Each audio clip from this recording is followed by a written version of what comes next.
우리나라에서 성장주에만 집중적으로 투자한다 이런 운용사나 자문사는 사실 좀 드물잖아요. 맞습니다. 정의도 아직 불분명하고 어느 정도 국내 시장도 그렇고 미국 시장도 그렇고 밸류에이션이 목에 찼어요. 우리나라에 있는 성장주로 대표되는 저는 계속 더 좋게 봅니다. 그리고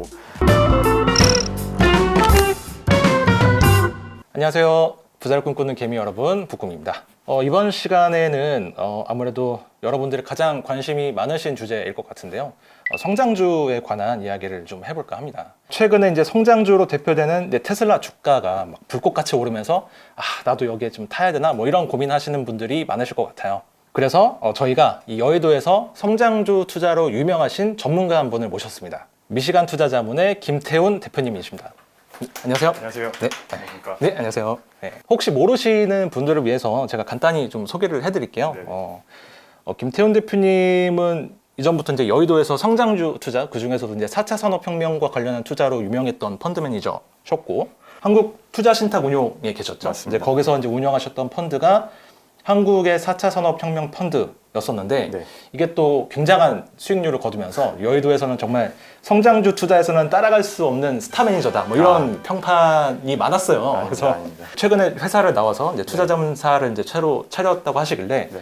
또 마침 성장주가 계속 이슈이기도 하고 뭐 이와 관련한 좀 여러 가지 얘기를 좀 들어보고자 한번 모셨습니다. 감사합니다. 예. 저는 2010년 말, 2011년 초부터 2020년 초까지 그 한국투자신탁운용의 주식운용본부에서 이제 펀드 매니저로 재직을 했었고요. 성장주 투자에 대한 원칙과 철학을 가지고 이전 회사에서 4차 산업혁명 펀드라는 펀드를 설계를 했고 2017년 초부터 운영을 시작해서 좀 좋은 수익률을 거뒀어요. 그래서 처음에 한 50억 정도로 시작했는데 2018년 말 기준으로는 한 3천억이 됐었죠. 그래서 좀 더 많은 고객분들 그리고 좀 더 자유롭게 그 다음에 시장을 넓혀서 미국에도 투자하고 싶은 마음이 있어서 그래서 이제 투자 자문사를 설립을 하게 됐고요. 글로벌 4차 산업에 투자하는 그 랩 어카운트를 판매하고 있고 참고로 오해가 있으실까봐 미리 말씀드리지만 뭐 일절 광고나 협찬은 없고요. 네, 맞습니다. 그래서 앞 광고 아니고요. 네네.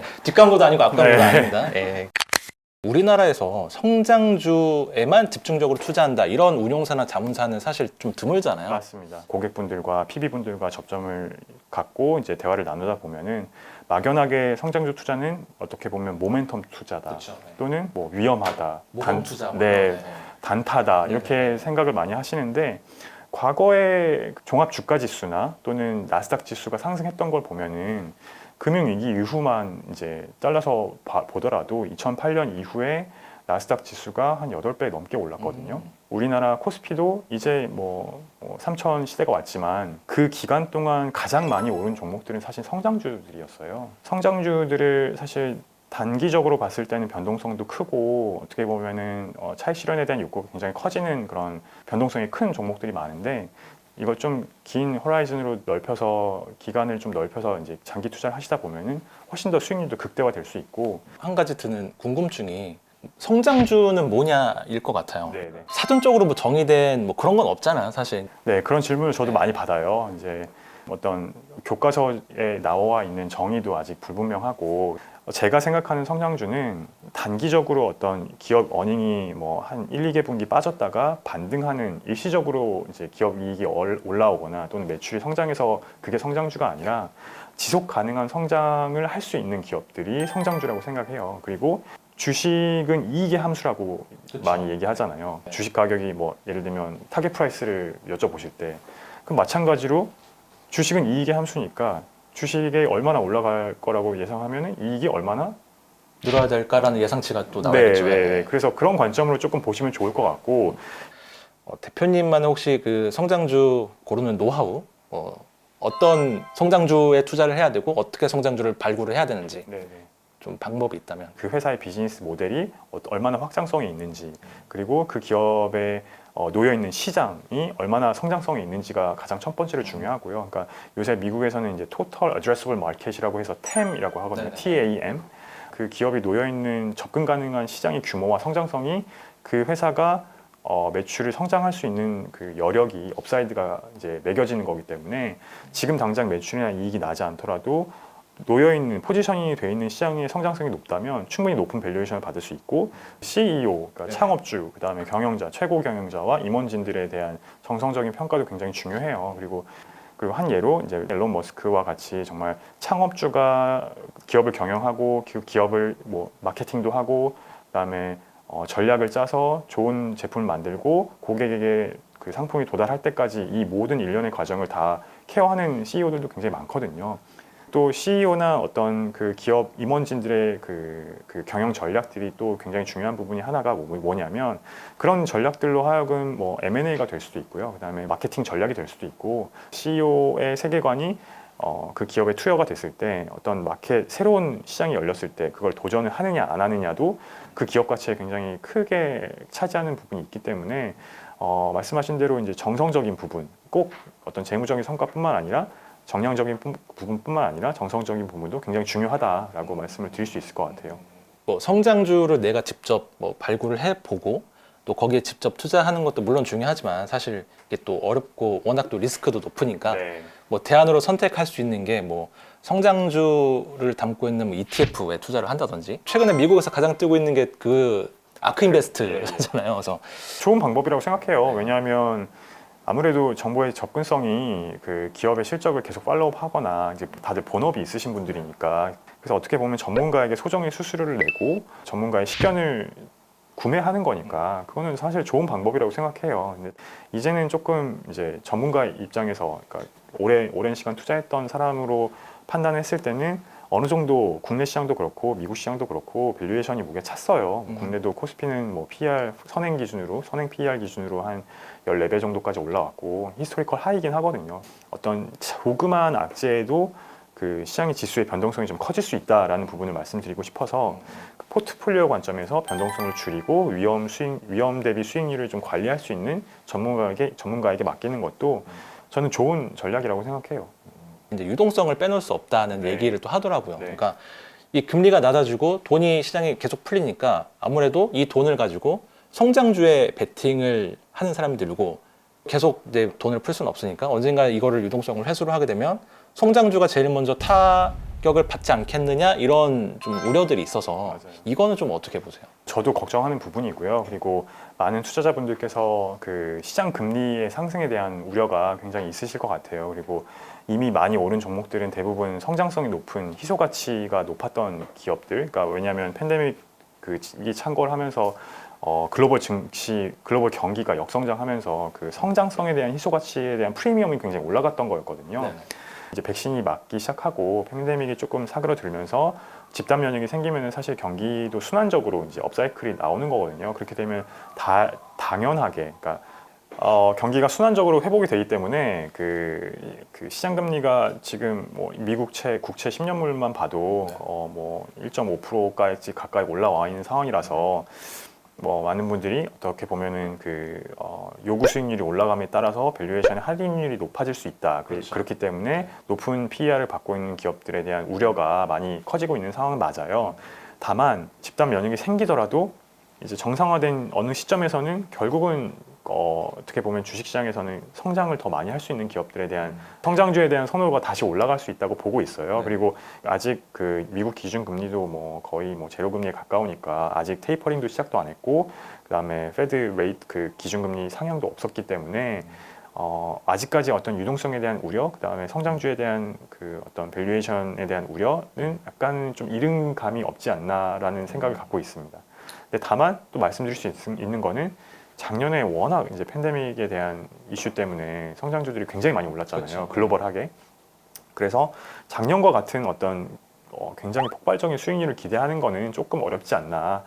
기대 수익률을 좀 낮추시는 게 맞는 것 같고, 왜냐하면 아까 말씀드린 것처럼 글로벌 증시가 밸류에이션이 많이 목에 찼기 때문에 지금 사람들이 가장 궁금해할 거는 그래서 그 종목이 어떤 종목인데일 것 같아요. 네. 그래서 지금 대표님이 이거는 조금 유명하다고 보시는 혹은 좀 주목하고 계시는 뭐 국내 성장주 혹은 해외 성장주가 있다면 좀 저희가 이제 아무래도 그 포트폴리오를 제공하고 있는 고객분들이 있기 때문에 네네. 어떻게 어떤 종목을 매수 매도 추천은 아니라는 점을 좀 말씀드리고 싶고 미국부터 좀 말씀을 드리면 작년에 그 성장주에 분류가 돼 있는 그러니까 ROE가 높고 매출 성장성도 높고 그다음에 그 아까 말씀드린 접근 가능한 시장이 굉장히 큰, 그리고 그 어떤 과거에 향후에 추정되는 그 성장성이 굉장히 높은 기업들이 있어요. 근데 그런 기업들이 또 그런 기업들 중에서도, 그러니까 성장주 중에서도 피해를 받은 업종이 있거든요. 기기 이코노미라고 하는 그런 네.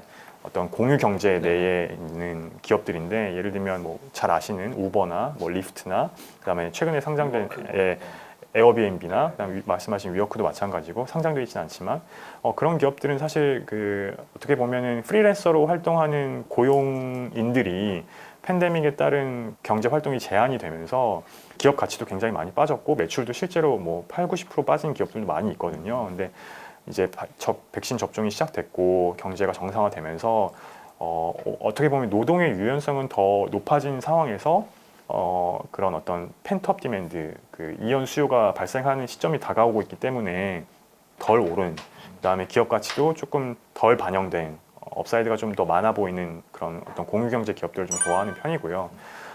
그 에어비앤비로 이제 예를 들면은 사실 이 기업이 이제 잘 아시는 이제 호스팅과 이제 그걸 경험하고 싶은 고객들을 만나는 접점을 이어주는 플랫폼인 거잖아요. 근데 이 기업이 팬데믹이 창궐하고 나서 거의 매출이 한 80% 정도 빠졌었어요. 그래서 상장 시기 직전에 2분기 실적이 굉장히 안 좋았는데, 상장하면서 최근에 뭐 주가도 좋은 이유가 뭐냐면 3분기 실적이 이제 증권신고서에 나왔던 그 실적이 생각보다 빨리 회복을 한 거예요, 매출이. 오히려 팬데믹이 창궐하니까 사람들이 호텔이나 어떤 사람이 많은 곳에 가지 않고 좀 더 프라이빗한 어떤 에어비앤비가 제공하는 그런 단독 공간을 더 선호하게 된 거죠. 그렇기 때문에 3분기 실적이 지나면서 이제 거의 한 예전에 80% 수준까지 올라온 그런 어떤 저력을 보여줬고. 성장 섹터인데 네. 코로나 피해로 매출이나 뭐 주가가 좀 많이 눌렸었던 맞습니다. 그런 기업들에 주목하라. 네. 이런 말씀이셨던 것 같고, 네. 그럼 국내에서는 좀 어떤 국내 성장주로 대표되는 뭐 인터넷, 네이버, 카카오나 뭐 바이오, 그러니까 삼성바이오나 셀트리온이나, 그다음에 뭐 게임주들 NC소프트나 넷마블 같은 기업들이 있고, 그다음에 또 성장성이 높은 2차 전지 기업들도 이제 어떻게 보면 제가 갖고 있는 성장주에 대한 그 리서치 프레임에 다 적합한 기업들이라고 보고 있는데, 4분기나 올해 1분기에는 조금 실적이 좀 더딜 것이다라는 예상이 있었는데, 오히려 4분기에 네이버나 카카오 같은 회사들은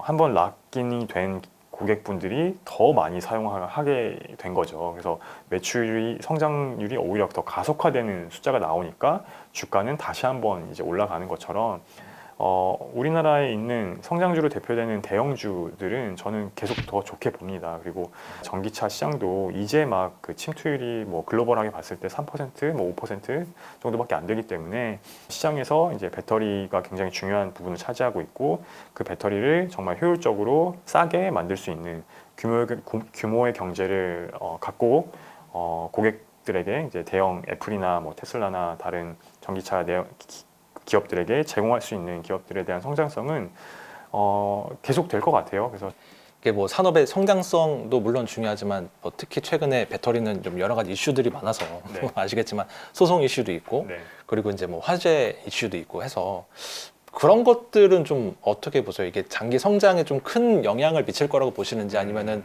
그런 거는 일단은 그냥 단기 이슈에 불과하고 앞으로 더 큰 그림을 봐야 될지. 제 지인분들도 많이 여쭤보세요. 그래서 어떤 뉴스가 나오면 이거 큰일 난 거 아니야? 네. 또는 뭐 주가 이것 때문에 빠지는 거 아니야? 이렇게 물어보시는 분들도 많은데, 처음에 투자하시는 분들은 어떻게 보면 시장의 외적 변수에 굉장히 휘둘리기 마련이에요. 왜냐하면 기업의 본연의 가치를 고민하고 분석하기보다는 어떤 차트와 되게 그렇죠. 모멘텀. 상승하고 하락하는 그 빨간불, 파란불에 대한 자극적인 부분에 굉장히 휘둘리는 경우가 많거든요. 네네. 그리고 외적 변수 요인, 특히나 뉴스 같은 경우에 어떤 호재성이나 악재성 뉴스가 나와서 그 기업의 주가가 흔들리게 되면은 그거는 사실 기업 가치, 본연의 가치와는 크게 무의미한 경우가 많아요. 다만 어떤 소송이나 기업 가치에 큰 영향을 줄 수 있는 뭐 매니지먼트의 어떤 뭐 횡령, 뭐 이런 굵직굵직한 뉴스는 좀 의미 있게 봐야 되지만, 자동차를 판매하고 있는데 일부 배터리에서 화재가 났다. 이게 과연 그 회사가 예를 들면 시가총액이 한 30조인데 30조에 미치는 영향이 얼마나 될까라고 한 번쯤은 생각해 볼 필요가 있는 것 같아요. 그래서 그러니까 이 뉴스가 이 기업의 이제 본질 가치에 얼마만큼 영향을 미칠 수 있는 뉴스인지를 잘 보고 판단을. 맞습니다. 이제 막 접근 이게 주식시장에 들어오신 그 투자자분들에게는 어떤 그 뉴스가 정말 기업 가치에 영향을 주는 뉴스인지 아니면은 그냥 흘러가는 뉴스인지에 대한 판단이 좀 어렵기 때문에 그런 것도 어떻게 보면은 이제 연습이 필요한 거죠. 네. 예. 좋은 말씀 감사합니다. 1부는 여기까지 하고요. 2부에서는 시장에서 통용되는 투자 격언 중에 매수는 과학이고 매도는 예술이다라는 얘기가 있잖아요. 지금 테슬라 계속 들고 가도 될지 아니면은 지금이 팔아야 되는 시점인 건지. 매출이 하면 파는 거예요. 아.